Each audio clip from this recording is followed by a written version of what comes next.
Во неколку одделни акции за само неколку часа АРМА фати над 70 мигранти кои се обидоа нелегално да влезат во земјава. Првата група од 7 лица беше фатена околу 22 часот синоќа. Поставената заседа на војската ги забележа мигрантите како ја поменуваат заштитната ограда и по околните ниви се движеа кон Гевгелија. Со брза акција беа спречени во обидот. Се работеше за претежно млади луѓе, сите мажи. Само неколку минути подоцна, во близина на граничниот премин Богородица, мобилна патрола на АРМА фати нови 40 мигранти. Исто како и првата, и оваа група беше предадена на војната полиција, а потоа и на припадниците на МВР. Половина час подоцна уште една акција на војската. Западно од Гевгелија на самата гранична линија, фатена поголема група мигранти од Авганистан.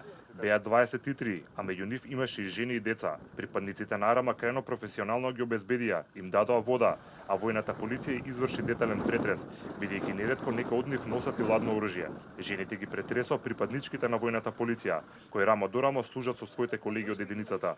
Од АРМА брифираат дека речиси секоја вечер фаќаат во просек по 100 мигранти. По затворањето на балканската рута, шверцот и нелегалните поминувања се во пораз. Екипата на ТВ Нова беше со единиците на АРМА распоредени на јужната граница и имаше можност од лице место да се увери во пожртвуваноста на војската во зачувувањето на територијалниот интегритет на земјава.